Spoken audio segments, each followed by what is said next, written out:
All right, here we go with another DC Multiverse unboxing, and boy, do I have a hell of a one today. This is Kid Flash from the Crisis on Infinite Earths wave, the infamous, overpriced Crisis on Infinite Earths wave. Now, we've opened two figures in this wave so far, and they've both been good figures.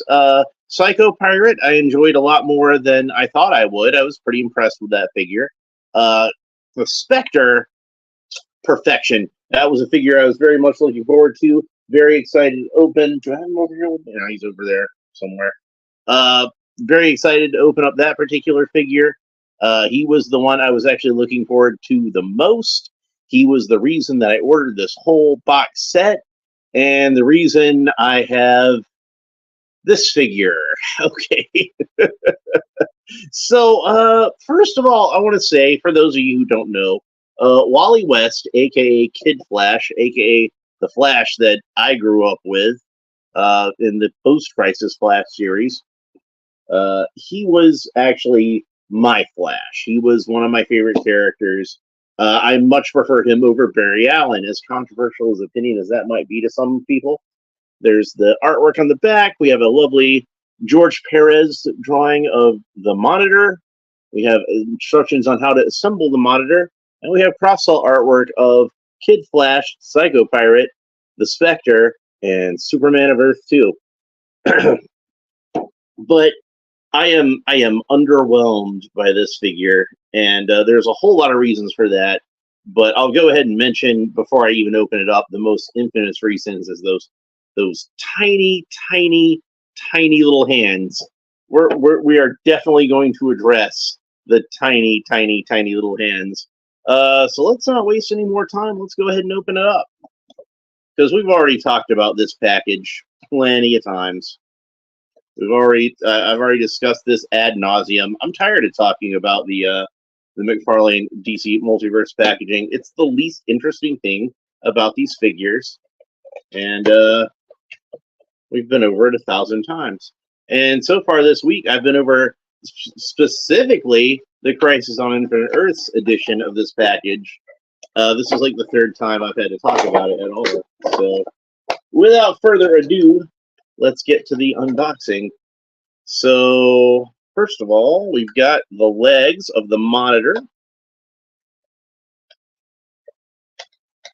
And I still think it probably would have worked better to have the anti-Monitor be the Build-A-Figure of this wave. But, I mean, they do have, like, the anti-Monitor, like, package separately. So, I guess they figured the anti-Monitor would sell better on his own than the Monitor would as a single figure. Maybe that was the thought process there. So this is probably the best part of the whole package. We get the Monitor's leg. So let's go ahead and put the Monitor's legs on. And then we will have a Monitor figure that needs some arms. Go ahead and pop these on. Make sure they fit underneath the trunks. Even though he does have this kind of loincloth type thing, he still does have the standard Mcfarlane, dropped his leg, the standard Mcfarlane rubber trunk piece. And there we go. I believe that should be put together pretty solid. I think this might still be a little low. Because it seems like one leg is longer than the other. Yeah, I don't have that one all the way. I thought I did. There we go. I believe that is correct. So there is our armless Monitor. So tomorrow, when I put together, or when I open up Superman, we will have the arms for the Monitor, and then I'll do a little video talking about the Monitor as well. I think I'll do that on the same day, so it probably shouldn't be too long of a Monitor. So Kid Flash, his accessories, he comes with, you know, an extra set of hands, two tiny little open hands. And can you see those? Do you need a microscope? They're small. They're small hands. All right, so just to compare, just so we have to compare, here is a hand from Wonder Woman. A woman's hand. versus Kid Flash's tiny, tiny, tiny little hand, and it's barely any, like, it just slightly bigger than the Kid Flash hand. And the fists are even worse. Here we got a Wonder Woman fist. So we can compare to that once I get them out of the box. So, and granted, Wonder Woman's a big gal. She's a pretty tall action figure for a lady. But should she still have bigger hands than Kid Flash? I'm thinking no. And Kid Flash isn't on like a small body. He's not on like a kid-sized body. Remember, this isn't supposed to be a Kid Flash that's like when he's first starting out. So he's actually on the kind of standard buck that we've seen on the Riddler and on Booster Gold and Blue Beetle, Ted Cord Blue Beetle. So he is an adult-sized man, despite the Kid Flash moniker. Remember, this is right before Barry Allen died, and shortly thereafter, he would take up the mantle of the Flash. So here he is out of the package. Now, supposedly the Flashpoint Barry Allen Flash figure, which I unfortunately do not have, also uses this buck. So he is actually the same height as Barry Allen if you were to have that figure. So there he is out of the package, and oh boy, we got a lot to discuss on him. First of all, like I said, hands are really, really small. There are the Wonder Woman hands next to him, so you can see that they are like smaller than even the Wonder Woman hands. Oh, Jesus. Okay. I have one more thing to compare him to. As Superpowers. His hands are barely any bigger than the Superpowers Flash. They're so small. What were they thinking? Let's compare him to Green Lantern. There's John Stewart. They look like they're the same exact size as the Superpowers John Stewart Green Lantern. That's crazy. They're so small. Let's see if maybe we can do something about that. I do have a number of extra hands over here. So, not ideal, but let's see, just since I have him handy, how he looks with Midnighter's hands on there. It's a little loose as far as the peg goes. It doesn't, but he looks a little better with Midnighter's hand, doesn't he? So you can maybe experiment with some hands. I'd heard that Red Tornado's hands work really well on him, but I've never seen a Red Tornado figure ever, so I don't have one. But yeah, the worst part about this figure are their hands, but there are other things that we can address as well. I'm going to put the open hands on him. Maybe that'll look a little better. I mean, it's a little better than the fists, I suppose, but this fist isn't too bad. This fist is like about, I'd say 10% bigger at least than the left fist. For whatever reason, the left fist is much smaller. I don't know how they did that. I don't know how they made that mistake. But oh well. Let's have a look at some of the other issues with this figure. At least I think they're issues. Is the boots and the gloves don't seem to have like a whole lot of detail to them. They just seem very sort of flat, like they're there. Like there's no sort of leather crease or wrinkles or anything to this. Like Kid Flash's gloves are supposed to be kind of like Captain America's gloves, where they fit kind of loose and maybe have like a little bit of an edge down here, you know, along like the back of the forearm.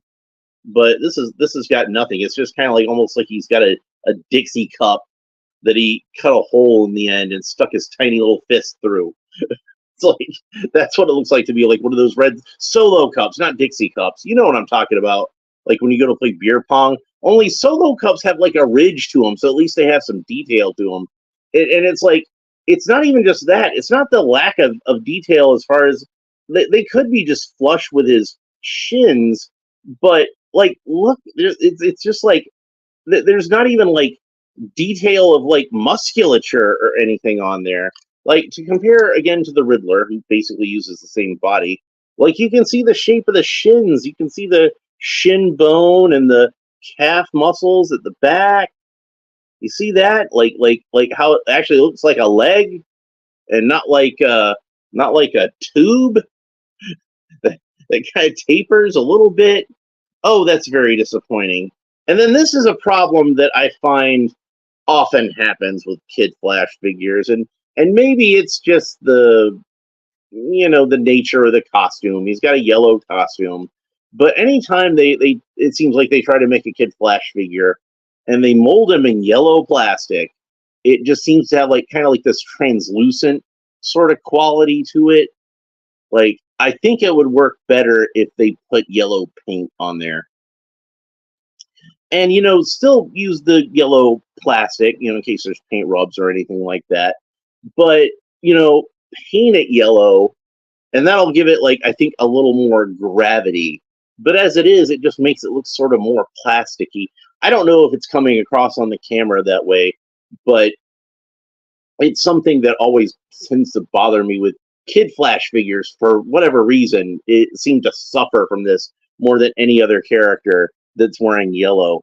And like, they got the flesh painted onto the face, and still with that yellow mask, it just doesn't work. Like, maybe that's something that works better in the comic books than when you try to translate it into 3 dimensions. But I just don't think it looks very good. It is a nice head sculpt, and he's got like that sort of forelock hanging over the front of the mask. He looks a lot like the way that George Perez drew him in the comic book, so that's good as far as the sculpt goes. It's just the execution of it into action figure form. And then look at this. This is something like hopefully this is just an example on mine, but look at this. His ear is completely sideways. Like, it's turned completely in the wrong direction. Yeah, Kiwi GI Customs, you know what I'm talking about. You see what I'm talking about. And it's like, if this was like a $20 figure that I picked up at Target or something, that would be bad enough. But remember, this is a figure they're selling for $40. $40. I expect better quality control than that. I expect better paint apps than this. I expect the hands to be the right size. Like, I just want to have a hand that's capable of holding a ping pong ball at the very least. Not like, smaller than a ping pong ball. But looking over, like, trying to find some positive in it, the head sculpt is good, like I said. It's got the wings on the boots. That's nice, I guess. It's on that buck that I usually really like, so the articulation is going to be good. Let's talk about the articulation. So Kid Flash can look up about that far. He can look down about that far. He can turn his head all the way around, tilt his head kind of quizzically to the side. You can move his head whichever way you want. It's on a really good ball joint. He's got butterfly joints, so you can move his arms forward about that far and backwards about that far at the shoulder. You can move his arms up about that far. It's a good range of motion on the arms. You rotate the arms all the way around. He does have a bicep swivel, so you can rotate the bicep all the way around. You got a double jointed elbow, so that's about the range of motion you get on the elbow. Those solo cups around his wrist kind of hinder that a little bit. He's got that really nice Mcfarlane torso articulation. You can move his torso around any which way you want. Very cool. Get some good dramatic poses out of him. We can probably get him into a good running pose. That's something. So let's see if we can get him into a good running pose. Swing this leg forward. Bend him at the knee. That's pretty good. So that's nice. You can get him into a good running pose. That's cool. Kick his leg up about that far. He does have the double jointed knees. That is about the range of motion we're going to get on the knees. Honestly, I think it would have worked better if they had have just used like the same lower legs that we've seen on these figures before and just kind of glue the wings on there rather than try to make these boots, which these boots did not work.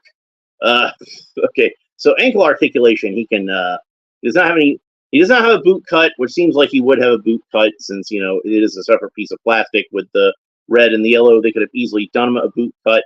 This ankle is really stiff, but I did get it to move. So the ankle goes up about that far, and I'll try to see if I can really ratchet.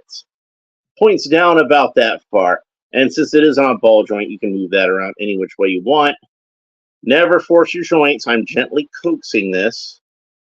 But honestly, if it did break at this point, I'm thinking it just $80 in New Zealand? $80 in New Zealand. They want $80 for this figure. Man. So like I got like probably the best deal you can get on this on Mcfarlane, because when I got it, like if you buy the whole bundle, you save a little bit of money. And I caught it when it was on sale, and that helped me save a little bit more money. And then I subscribed to the newsletter because it was the first time that I'd ever bought anything from Mcfarlane, and that was another 10% off. And even then, like counting the Build-A-Figure for 5 figures, that was about $27 per figure, and that's a lot. That's more than a figure normally goes for retail. Normally it's like $20 if I find one at a Walmart or a Target or something like that. So that's about $7 more. And you know, the Spectre was a pretty high quality figure, and Psycho Pirate was pretty impressive. And Superman, I'm really looking forward to opening up Superman. This looks like it's going to be one of the best Superman figures Mcfarlane's done so far. But this figure is just an utter disappointment. And I know a lot of people that watch this show, they told me they like me because I try to stay positive and everything like that. But sometimes you just gotta call something out when it's a disappointment. And unfortunately, Wally West here is a disappointment. And like I said, it's a shame because I'm a really big fan of the character, and I want to have a good Wally West figure, but this just misses the mark. Now, I was lucky in that a while back I was able to get some of those Walmart exclusive, the post Rebirth Wally West Flash figure, and it's basically wearing an all red Kid Flash costume, like different shades of red. Some places it's almost black; it's such a dark red. But I was planning on repainting one of those to be a standard Kid Flash, repainting one of those to be a standard Flash, redoing his head a little bit so he didn't have the hair on there anymore, and then keeping the third one just as a Rebirth Flash. And then I saw this one was coming out, and I'm like, well, maybe I won't do that Kid Flash I was thinking about doing. But now I'm thinking I'm probably going to do that Kid Flash custom. It's probably going to turn out better than this one. Oh, I'm sorry, Wally. You're just not doing it for me. They did you dirty, my friend. They did you very dirty. $80 in New Zealand. That is crazy. And I imagine the shipping is probably killer on that too. So anyway, I'd heard this one called the Dud of the Wave. I'm going to have to sadly agree. You know, I would have preferred Psycho Pirate to be the one where I'm like, yeah, Psycho Pirate's not so great, but the rest of these are pretty awesome. But Psycho Pirate is a much better figure than this one. I actually like Psycho Pirate. This one just kind of makes me sad. He's just a missed opportunity. Maybe I can fix him up later. Maybe I can try to do a little bit of paint here, a little bit of resculpting there. But they just dropped the ball in a lot of places on this figure. Basically, what this needed was a coat of yellow paint over the yellow parts, and it needed some better sculpted boots and gloves, and it needed some proper sized hands. And on mine, it needed a wing that wasn't completely lopsided. So that's just bad quality control. So shame on you for that, Mcfarlane Toys. I don't normally like to give like a super negative review of something that I was looking forward to. You know, anytime I've given a negative review, it's always been like me trying to call something out. But this one's just disappointing. I'm just sad. So, but it's not all bad because I've still got this Superman coming up. I'm really excited about this Superman. And then coming up shortly, we're gonna have this Steel figure, which I've been wanting to open for a while. He looks pretty awesome. So I do think he looks a little small next to this particular version of Superman, at least. But we're going to compare him to a few Supermans and see which Superman works best standing next to John Henry Irons there. But next up, going to be Superman or Earth 2, and we're going to finish up the Monitor, and then we'll move on to Steel. So, and then next week, I'm going to have those remaining Arkham figures to open up, the Arkham City versions of Penguin and Ra's al Ghul and Batman himself, to follow up with the Catwoman figure that I opened up a long time ago. And I've had this Solomon Grundy torso sitting around for waiting for the rest of the Build-A-Figure pieces to finally arrive, for me to finally order those and finish them up. And then I've got some Universal Monsters stuff coming up. And for those of you who don't know, I'm like almost as big a fan of Universal Monsters as I am of the superheroes. And in addition to the Frankenstein glow-in-the-dark figure that I showed off a while ago, got the Wolfman. So that's two more glow-in-the-dark figures. And do I have a third one on the way? Who could it possibly be? Maybe not who you think. All right, so that's pretty much it for this episode. If you enjoyed it, please make sure you like and subscribe and all the fun YouTube stuff down below. Leave a comment. Let me know what you think about this figure. Was it as big a disappointment to you as it was to me? Am I being too hard on this figure? Am I not being hard enough on this figure? Let me know what you think in the comments. I always enjoy interacting with the comments. We will talk to you next time. Bye.